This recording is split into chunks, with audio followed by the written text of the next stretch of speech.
In a fast-paced world, we all deal with stress and anxiety. But what if it were possible to radically diminish the amount of anxiety and stress that we deal with using a simple exercise that takes just minutes? That's what we're going to talk about in this video, so hang with me. Let's go. Joining us is my man, Keala Kanae. Keala Kanae takes entrepreneurs on a journey to grow their business. He has done over $75 million in revenue.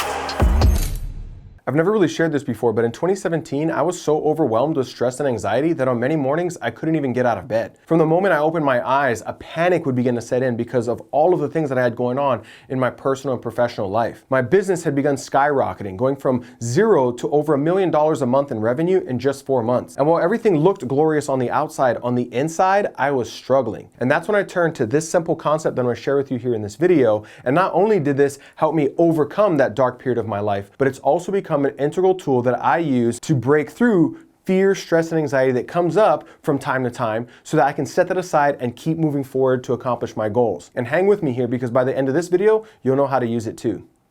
Firstly, it's going to be important that we understand what causes stress and anxiety to begin with. In order to explain that, I'm going to refer to a field of study known as axiology. And I learned this from Dr. John Demartini, who's largely considered one of the world's foremost authorities on human behavior. If you've been on my channel before, you've probably heard me talk about this concept. And that's simply because there is literally no other concept that I've found that has had as profound an impact on my life and my success as this single concept right here. So hang with me. Now, when I say values, I'm not referring to social idealisms, things like honesty, integrity, respect, fairness. Those are social ideals. Instead, what I'm referring to here is the fact that every day that you and I wake up, there's the things that we value most in our life down to the things that we potentially don't value at all. And our values not only dictate how we utilize our resources every day and what actions we're going to take, as you'll see here in just a moment, but they also dictate how we filter the world around us and begin to perceive things like stress and anxiety. Allow me to explain. Let's say on this side, we have a parent whose number one value is their children. They wake up in the morning and the first thing that they start thinking about is the kids' education, getting the kids to school on time, making sure they're enrolled in after-school activities or anything else that is needed in order for those kids to flourish. But in contrast, on this side, let's say that we have an entrepreneur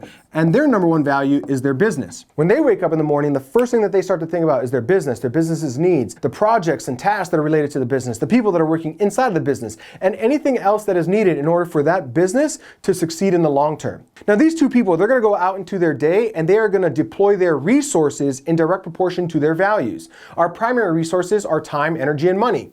So they're gonna take their time, energy, and money, and they're gonna deploy it in direct proportion to their values. The things that they value most in life are going to get the majority of their resources, and then the next, and the next, and the next, until eventually they run out of time, energy, and money long before they run out of things that they'd like to accomplish. Now, here's how this relates to stress and anxiety. When something is high in our values, we experience eustress in its accomplishment. When something is low in our values, we experience distress instead. Here's a great example. If we take somebody who has a high value on physical fitness and health, well, when they go to the gym, they're going to apply stress to their body, but they're going to experience it in the form of eustress. Let's call that the positive form of stress. In other words, they enjoy that stress that they're applying to their body. They love the feeling of the blood coursing through their veins, the pump that they get from the gym. And even though they're going to experience pain, they welcome that pain because to them, that's the process of getting gains in the gym. Now, we take somebody else, though, who has a low value on things like fitness. Now, maybe for a certain time, they have a temporary motivation to accomplish it. Maybe they've set a goal at the end of the year to get in shape for the following year, a New Year's resolution, so to speak. Now they sign up for the gym, they start going, they start working out, and they're going to apply stress to their body. Except they're going to experience it in the form of distress. They're going to focus on the negatives related to that stress that they apply to their body. They're going to focus on the aches and pains that come as a result. They focus on the way that it drains their energy for the rest of their day. And eventually they run out of motivation and they end up quitting on that goal long before they actually accomplish having that body that they once dreamed of. Another example is when something is high in our values, we experience certainty. When something is low in our values, we experience anxiety. So as an example, this business owner, as they're approaching tasks or challenges or obstacles in their business, they're going to do it with a level of certainty because they're sure that it is important to the long-term success of their business. Where somebody else might back down from those challenges or those obstacles, they're going to be, certain about confronting them and breaking through them because it's critical to the longevity of their business. But somebody else who is facing those same tasks, those same obstacles, who doesn't yet have the same, value on the accomplishment on the other side of it, they're going to experience it with anxiety. They start to approach those tasks with a bit of trepidation, as an example. So let's rewind back to 2017 when I was struggling, internally as a result of my business's success. Ultimately, what I discovered is that most of the tasks that I was doing every day were actually in contradiction with my highest values. See, I started my business because I loved marketing and sales, and I thought that if I could teach people marketing and sales, I would be able to do this thing that I loved and be rewarded handsomely for it. And yet,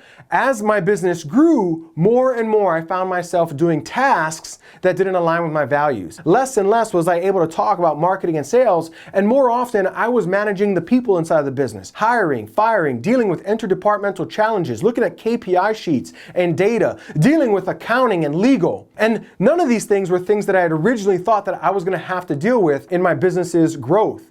But as it turns out, they absolutely were. Now, here's the beauty of understanding our values, is that it gives us a window through which we can see how to unlock the life that we would love. In other words, when we understand our values, we can either choose to, do what we love by delegating things that are low in our values to somebody else, or learn to love what we do by linking our tasks to our values. So back in 2017, I was able to discover this, and I began to delegate as many things as I could. I began to realize that I was a bottleneck in my business, and I needed to hand more things off to other people that were going to be much more capable of accomplishing it. And so, my weakness was obviously somebody else's strength. I just had to figure out how to hand that off to them. And so I did that as much as possible. The next thing that I did, though, for the tasks that were not able to be handed off, is I had to learn how to love those tasks. I had to begin to see how, dealing with accounting and talking back and forth with lawyers and reading through contracts and dealing with interdepartmental challenges were things that were ultimately going to be a benefit to my highest value. I literally began to ask myself, how is reading this contract or dealing with these attorneys going to be a benefit to the things that I value most? Now for me, my top values are business, leadership, and learning.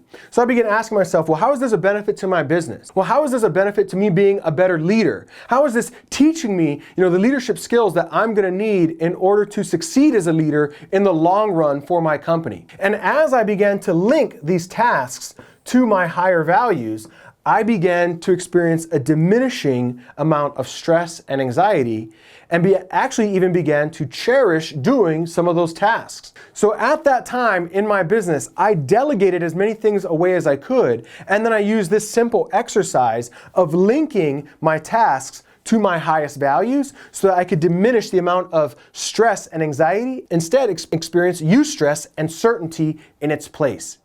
Now here's a couple of questions. Do you even know what your highest values are? Perhaps you believe that you do, and yet as somebody who has shared this information with literally thousands and thousands of people now, both live and virtually, I can tell you that in my experience, 99.999% of people do not. And so chances are slim that you're going to be an exception to the rule, which is no criticism, by the way. In fact, I've got good news for you, so hang with me up until the end of this video. Another question might also be, how are the tasks and challenges that you're facing on a day-to-day basis, the ones that are causing you stress and anxiety, how might those tasks actually be a benefit and service to your highest values? These are just a couple questions to consider in order to begin to apply this concept into your life. So listen, obviously there's a lot more that I could say on this topic, and if you're still watching, then you're probably beginning to see the importance of understanding your values, not just in terms of its ability to help diminish the amount of stress and anxiety that you experience, but also in its ability to help you unlock a life that you love, a life that you find inspiring. And so the good news is I'm going to link to another video where I go much deeper on this topic, and that'll pop up right at the end of this video, so make sure that you watch it. In the meantime, make sure that you subscribe and hit that little bell notification so you get notified every week when I drop more content like this, especially especially if you're somebody that's committed to your success. And in case we've never met before, my name is Keala Kanae. I'm an entrepreneur that got started while working in a coffee shop for minimum wage, and I've gone on now to build multiple 7- and 8-figure businesses. I say that so that you know that everything I share on my channel comes from the real world knowledge of things that I've learned and applied that have helped me create those results. And I share them here in hopes that they help you create similar results as well. So make sure that you subscribe, hit that little bell notification so you get notified every week when I drop more content like this, and make sure you watch that next video in the lineup. I'll see you there.